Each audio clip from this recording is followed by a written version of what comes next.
Sûrement. Sûrement par cet endroit. Nous venons juste de marcher et nous marchons par ici. Mais sûrement, beaucoup de gens sont passés ou passent chaque jour par cet endroit. Je n'imagine même pas combien de personnes sont passées ici. En fait, nous nous trouvons dans le cimetière le plus ancien sur la face de la terre du peuple juif. Oui, exactement. Nous sommes dans une vallée. Dans une vallée. En haut, le mont des Oliviers. Ici devant nous se trouve le mont Moria. Entre les deux, il y a une vallée. Cette vallée, nous allons bientôt vous en parler un peu. Cela s'appelle la vallée de Josaphat. Mais ce que nous voulions faire dans cette petite vidéo courte d'aujourd'hui, c'est vous montrer la preuve des Écritures. Nous affirmons souvent qu'il y a de nombreux lieux dans la terre de la Bible. Mais parmi ces lieux, combien savons-nous vraiment que les événements s'y sont produits? Est-ce que l'événement s'est vraiment produit à cet endroit ou non? La plupart du temps, nous disons que dans beaucoup de cas, dans le Nouveau Testament par exemple, nous pouvons dire qu'un miracle s'est produit ici. Mais il est difficile de prouver que le miracle a vraiment eu lieu à cet endroit. Mais par exemple, nous ne pouvons pas éviter que sur la mer de Galilée, Jésus était présent. Oui. La mer de Galilée, nous l'avons encore aujourd'hui. Par exemple, quand on nous parle de la mer Salée. La mer Salée existe encore aujourd'hui. Quand on nous parle du mont des Oliviers, le mont des Oliviers existe encore aujourd'hui. Quand on nous parle du mont Morian, même dans le livre de la Genèse, il existe encore aujourd'hui. Maintenant, l'endroit où nous nous trouvons, vous voyez des constructions. Pourquoi des constructions? Évidemment, c'est un cimetière. Mais ce cimetière a été construit au-dessus de ce qui se trouvait ici auparavant. Et ce qu'il y avait ici avant, ce sont des années d'histoire. Et pour ne pas rendre cela trop long, Et être... très précis sur le sujet à traiter, nous allons ouvrir la Bible. Comme nous le disons toujours, nous voulons parcourir Israël avec la Bible à la main, dans le livre de Samuel. Exactement, nous allons lire 2 Samuel. Chapitre 18. 18. Je vais demander à Lauré de m'aider à lire, car à cette heure, même avec des lunettes, je vois mal. Oui, donc c'est 2 Samuel 18. Et Abida, Absalom avait pris et érigé une colonne qui se trouve dans la vallée du roi.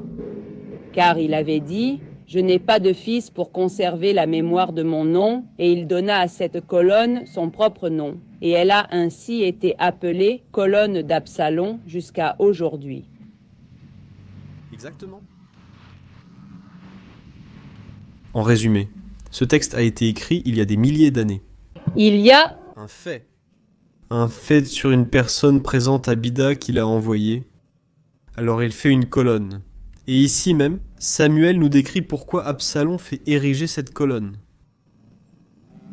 La question est de savoir si aujourd'hui nous parcourons la terre de la Bible. Et beaucoup de gens viennent ici. Parfois, s'ils viennent étant sans guide, ils viennent, ils engagent quelqu'un, ou je ne sais pas, quelque chose comme ça, et ils passent peut-être par ici en marchant. Ils ignorent qu'ils ont marché près d'un événement mentionné dans la Bible. Vous nous voyez ici maintenant, mais auriez-vous pu l'imaginer? Maintenant que nous venons de lire, quelle est la colonne dont nous parlons? Parce que vous la voyez là sur l'image. Vous voyez l'image ici, exactement derrière nous. C'est la colonne que nous décrit ici le livre de Samuel, la colonne d'Absalom. Jusqu'à aujourd'hui, nous l'avons avec nous. Nous sommes en 2021, entrant dans l'année 2022. C'est-à-dire, combien d'années en arrière avons-nous dû remonter pour nous en rendre compte? La Bible est-elle réelle? Que la Bible, bien qu'elle contienne ici des données historiques, nous présente aussi une sphère spirituelle. En étudiant la vie d'Absalom, nous comprendrons aussi ce qui lui arrivera ensuite, et tout ce qui s'est passé plus tard. Tristement et malheureusement. Parfois, à force d'avoir l'habitude de passer par ici, on ne se rend même pas compte des endroits où l'on se trouve. Et parfois, quand les gens viennent, quand les touristes arrivent, ils entrent si vite qu'à un moment donné, les gens réfléchissent et repartent, avec l'idée que cet endroit qui était là, c'était... la tombe d'Absalom. Et qu'en réalité, non, ce n'est pas ce que nous dit la Bible. La Bible nous dit qu'il a fait ériger une colonne de son vivant.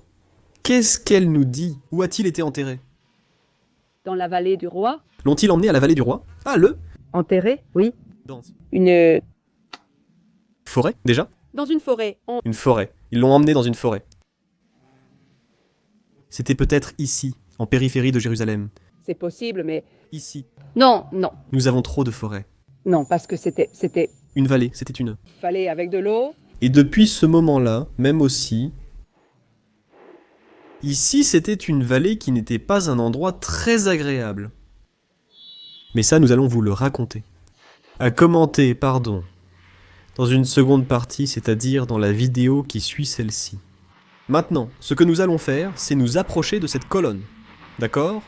Nous allons... Voir si elle date vraiment de cette époque, ou si elle a été inventée récemment, il y a environ 10 ou 15 ans.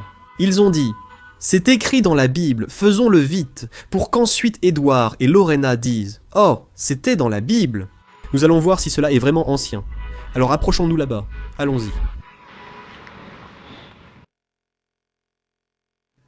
Allons-y, nous allons voir les preuves ici. En fait, il n'y a pas beaucoup de touristes qui passent par ici. Pas beaucoup de touristes.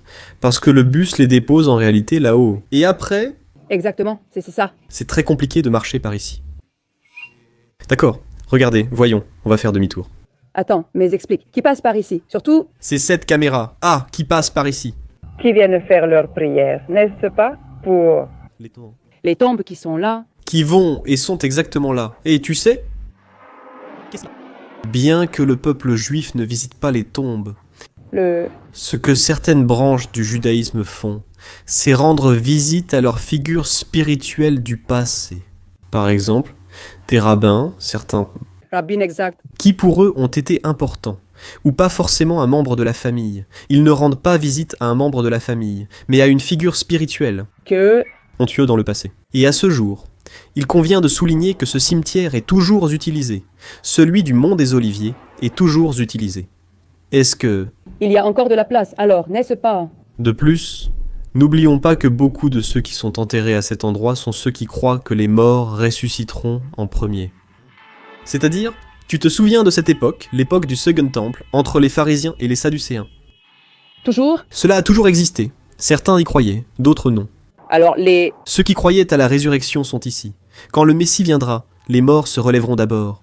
Mais restons sur le sujet. Mais tu ne m'as pas répondu. Y a-t-il de la place? Y a-t-il encore de la place dans ce cimetière?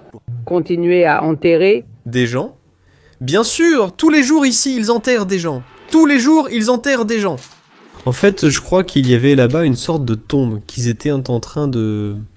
Non, pas une tombe, comment on dit? Obsèque. Oui. Je ne sais pas comment on dit. Funérailles. Funérailles. On dit. Eh bien, regardez ceci que vous voyez ici, que vous pouvez voir. Ici c'est la roche, là c'est la roche. Vous voyez la Cuevita. Toute la roche d'origine, qui n'a subi aucune altération, date de l'époque ancienne. Évidemment, tout cela a été fait pour fermer, car il y a des grottes en dessous. Et pour éviter que les gens ne s'y introduisent et n'atteignent des endroits où il y a des corps. En définitive... D'accord ? C'était évidemment des cryptes. Ou... Autrefois, même à l'époque du Second Temple, on fabriquait ici des coffres. Le nom m'échappe. Que le mort, allez, allons-y, pour qu'il voie qu'on est là. Ce qu'il faisait, c'était prendre le corps quand il l'enveloppait et faisait tout ça. Le processus, celui-ci de... Mettre les épices? Oui, laisse. D'ailleurs, ils ont fait pareil avec le Messie, souvenez-vous. Oui, ils faisaient cela avec les épices aromatiques. Puis ils enveloppaient le corps comme une sorte de momie et laissaient le corps se détériorer. Puis il revenait. Ils ramassaient les os, c'est ce qui s'est passé. C'était après l'époque de Jésus, n'est-ce pas?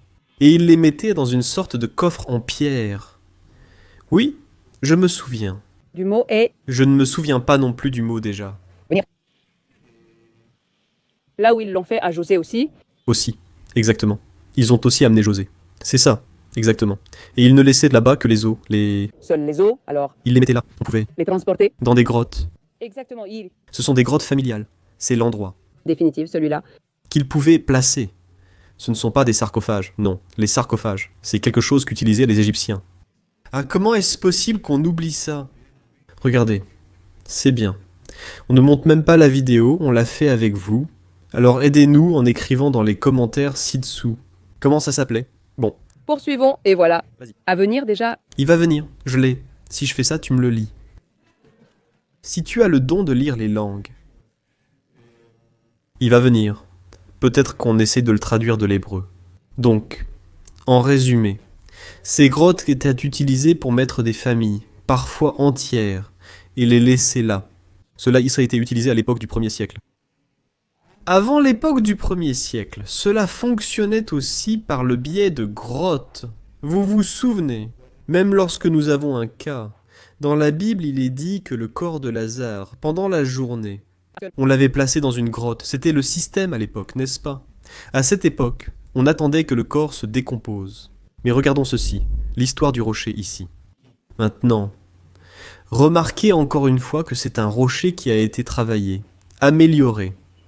Mais en réalité, c'est la roche qui était déjà dans la terre. Dans une partie de la... Grotte, regardons ceci, on... Vous vous rendez compte ici que c'est une partie de l'escalier préparé, mais aussi de ce qui faisait partie de la grotte originale. Tout cela fait partie de la roche originale qui était là avant. Et ici, ce qu'ils ont fait, c'est sculpter, mais sur la même roche. C'est-à-dire, ce n'est pas quelque chose d'ajouté, c'est La roche-mère, oui. sculpté. Et tout cela est, comment dire,